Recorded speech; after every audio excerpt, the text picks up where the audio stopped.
Hello everybody, welcome back. I'm going to play, this is my fifth rapid game of the night. Let me jump in the pool here. I've been getting paired pretty fast, so that's nice. There are a lot of players right now. 30,000's a pretty nice number. Alright, so we get black again.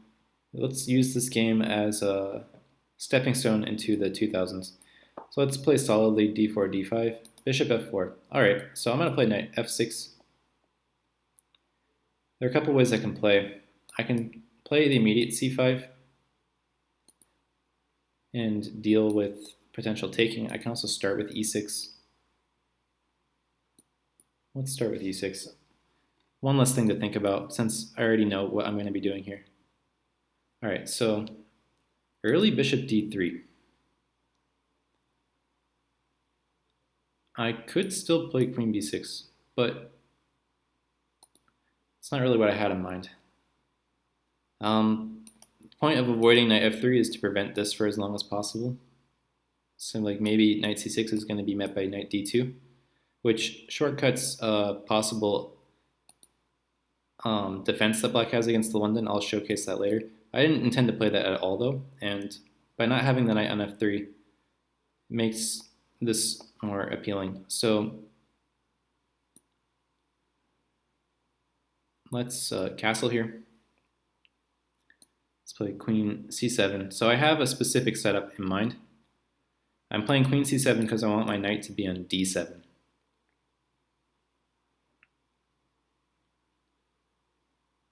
You could play knight e5. So knight e5. So white's going to want to play f4.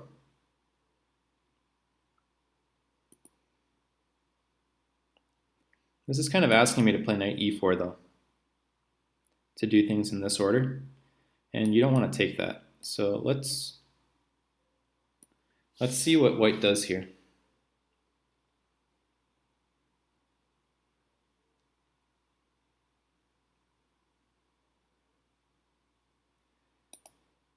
Interesting.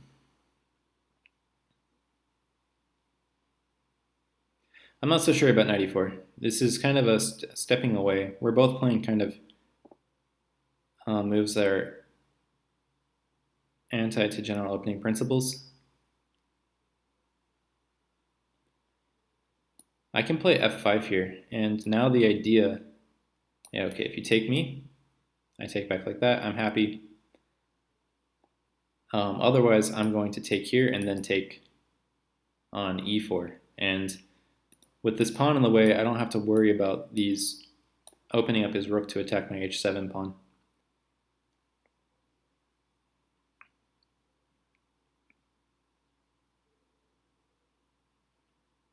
So I kind of like the way that this is going. I think white actually played the London in a pretty provocative way, so I should be able to play the London in a pretty provocative way as well. Okay, so we both cemented our knight's place.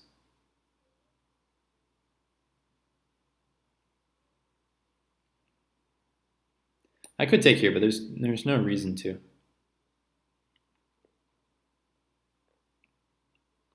So what should my plan be? Well, I need to fix these pieces. I would like to, I mean, this is his bad bishop. This is my bad bishop. Maybe the plan here is just to get rid of these bishops. Like this, maybe? I'd now like to play bishop a6.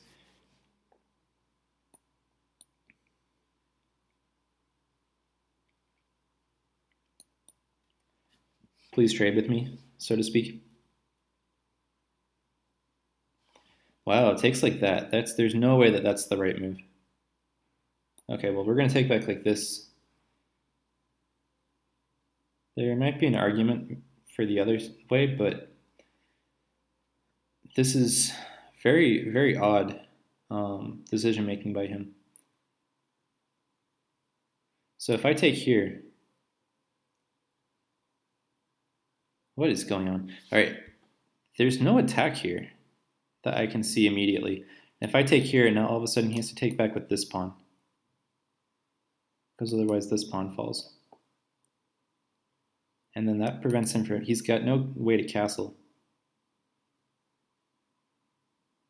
This is very weird. Okay, let's take here.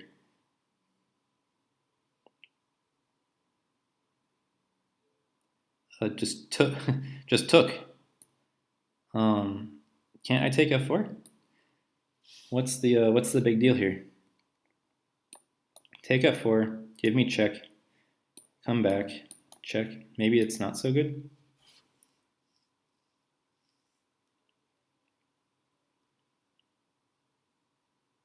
Okay, I forgot. I thought that on queen e8 I would just play rook back from f4, but I forgot that this was a problem. It's a bit unfortunate. I can take this, and then what would happen? I can also just play knight here, which prevents queenside castling as well.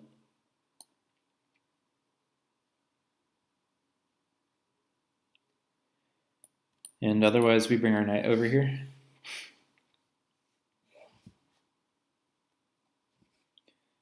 I guess there was an argument to be made for knight d7. So it defends this now.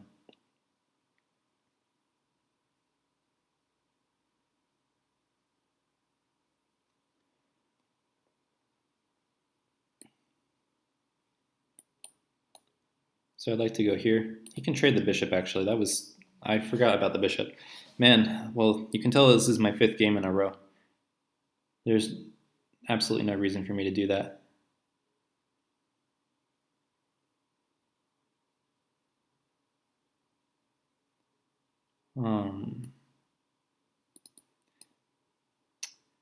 Shoot, what do I take back with? Queen? I want to preserve the option of taking this knight. Yeah, it's always awkward. Like when you play a knight, I should know if I should be able to see that there's a capture. I should know what I want to take back with. This is okay. This is getting odd. He really did queenside castle. That's so provocative.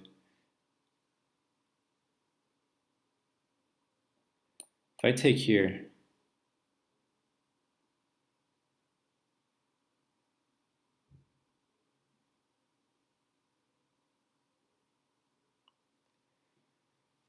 man, it's so easy for me. It's easier for me to attack him than it is for him to attack me.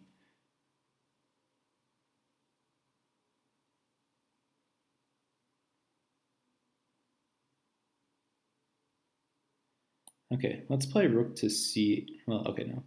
Let's think here. Takes, and then here.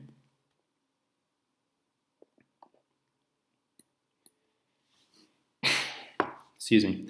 I like that. His king is getting, it's very hard for him to remove this bishop. And then I'm going to start setting up all sorts of nasty threats. Like, if I could sacrifice a rook here, and then queen checkmate, these are the kinds of things I have in mind for him. Now, it's not going to work. He's going to move this knight pretty soon. Already he wants to move the knight into here.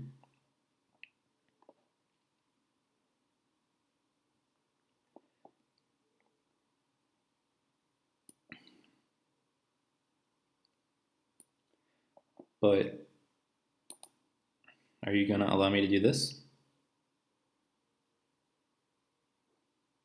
Like, your king is just getting ripped open.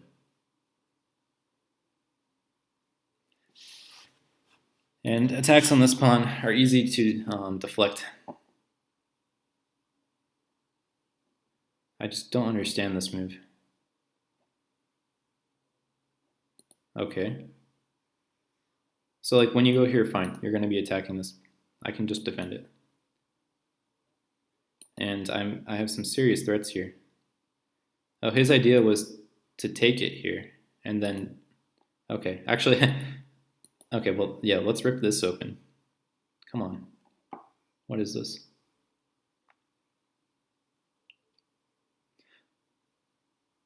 I didn't consider that strongly enough. What would happen if he took? What? Okay. This is insanity. What is going on? Okay, well now at the very least I have this.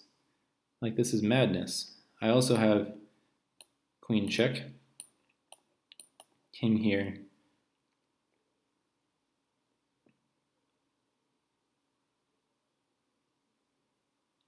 No, this has got to be winning. Like, come on. Okay, so he just resigns. Like, come on. I'm sounding very rude to my opponents right now, but sometimes I'm just perplexed. They have all this time to think, and they just make these moves. Ah, the theme of the night was that we couldn't click this button, but now we could click the button.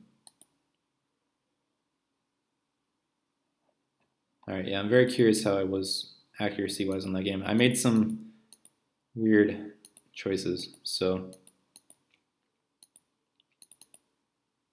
yeah, so far so normal. Maybe not from this move order. Yeah, we both had a strange move order.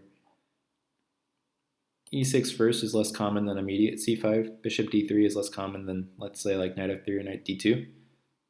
Especially after I played E6, you see knight F3 pretty often. Or knight D2. Knight D2, it helps resolve problems on the B2 square by not having the knight in the way.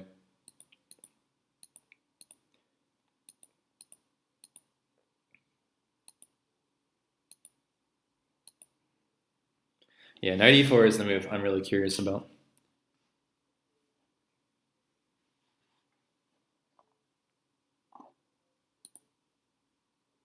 So, yeah, knight E4 is very provocative by me. Interesting. C4 is best. I need to really learn how to cope with these structures. So bishop C2.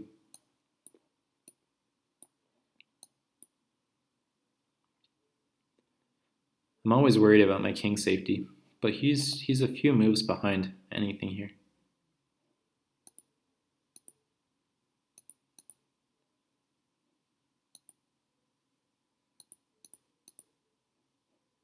Yeah, this is what I mean. It's like very double-edged. It takes some real grit. But yeah, I like this. This is actually best. I figured that this would be good for me. Oh, I guess actually I have trouble defending. I would have played f5. Is there a problem with this move? Maybe queen b3?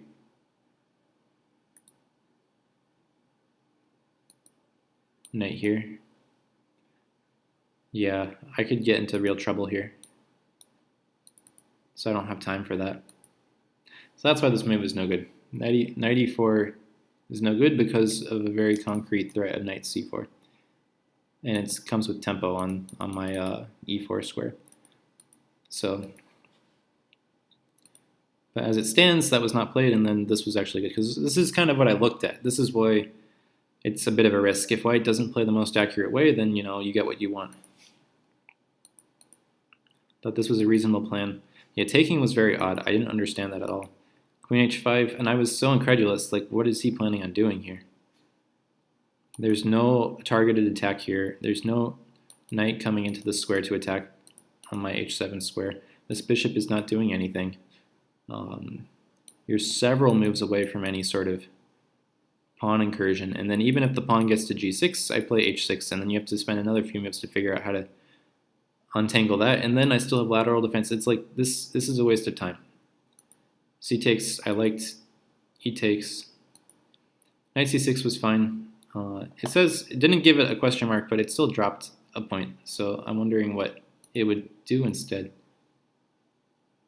Or I just didn't evaluate it correctly on this move. Yeah, g3. Yeah, knight e7. I can't believe I played knight e7. This useless bishop now gets traded for what will be a useful piece. Yeah, crazy. Yeah, and there's so many ways to break through. Like, his king is just stuck. This queen is offsides. This bishop is offsides. Bishop a3 is a really clever move. And it would have been the same story too if, even worse now that my rook is open.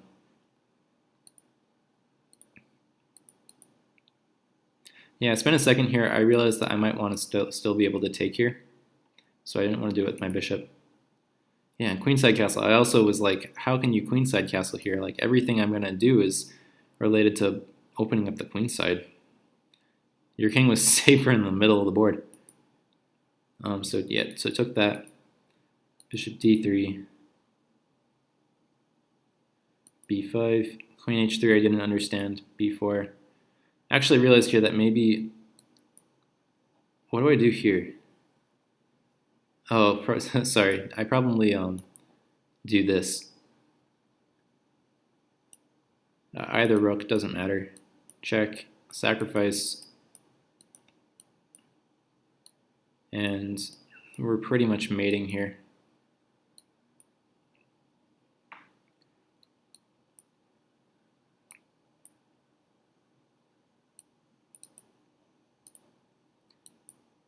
Yeah, this is,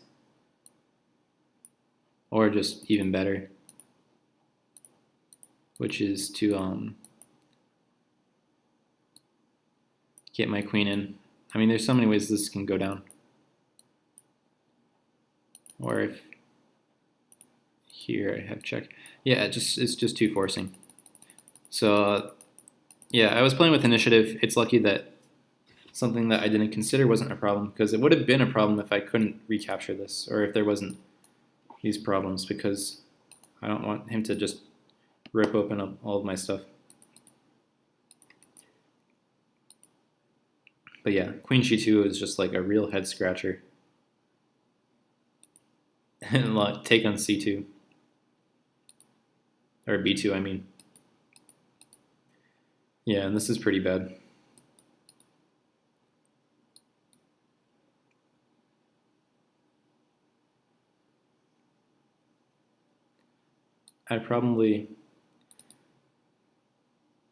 Maybe I would have played rook c8. This is also very strong, preventing the king from coming back this way so easily. King b1, and then I just chase the knight away. Very easy conversion, and these pawns are strong too. So, man, what do we even learn from that game? Don't play knight e4. Knight e4 was a bit strange by me.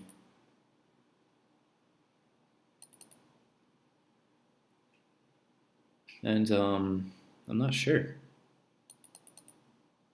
Right, the one thing I was going to show here is that, let's say I played knight here. All right. In these positions, well, it's not actually, well, the bishop's on d3. This is a bit early.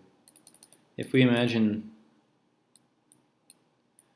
these positions, there's a very interesting move here. Takes, knight h5. Very interesting line. Bishop e3 is main line. Bishop d6, or just start with g6, both are playable.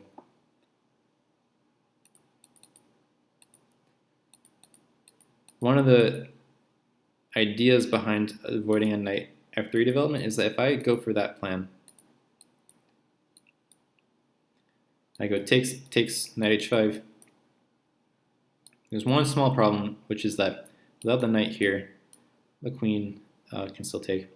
I saw this happen, and I was watching someone stream, a grandmaster stream chess. He played this with white, and his international master opponent, without thinking, I mean it was blitz, but without thinking, played knight h5 and lost the knight, and it's game over. It's quite silly to lose a game like that. It really doesn't make you feel very good. So that's one idea behind an early bishop development. But by doing that, you lose chance to do any of the bishop b5 style London systems. There's trade-offs, right? And also, you made it impossible to stick a knight on e5. I mean, you went, like, imagine if I'd gone queen c7 right away. Queen c7, knight f3, knight d7. Yeah, just knight e5 isn't happening. So that whole style of playing with knight e5 and f4 just is out the window. And bishop e5 now. Well, you've stutter stepped it. You've wasted time doing that. So I have time to castle, and yeah, still controlling e5. You wouldn't do that. Let's say here, castles, takes, e5. Very good position for black, as you can tell by the dominating scores here. White is just going to have a passive position. White has a weakened kingside that becomes very conducive to knight g4, queen h6, and attacking h2 style checkmate nets. So yeah, we'll see something like this.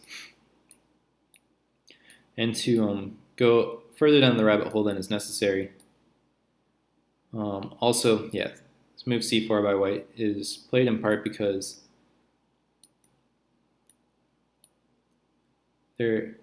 sometimes white has these ideas, even giving up the control of the d4 square, to play c4 and then bust up in the queen side. It's just, this pawn is hard to attack, so it's just a very easy position for black. Very straightforward plan. No real weaknesses, especially not at the moment. We haven't even committed c4. White has a weakness. Yeah, so that's the way I wanted the game to go. It's not the way the game went because of knight e5. And I guess something that I have to explore in the future is why the computer likes these horrendous looking, not that, c4 moves. I always struggle to enjoy these French-like positions where I've castled into some sort of attack, and my entire survival hinges on me breaking through the queen side. Don't like it, can't stomach it. Or at the very least, I just don't have a lot of familiarity with it, so I'm not ready to stomach it. But yeah, in the future, I think I'll play earlier queen c7 move order to avoid knight e5 so that I don't have to worry about that. All right, I hope you learned something from this game. This is great. We got over 2,000, so onwards to 2,400. We can totally do it. And I'll see you in the next games.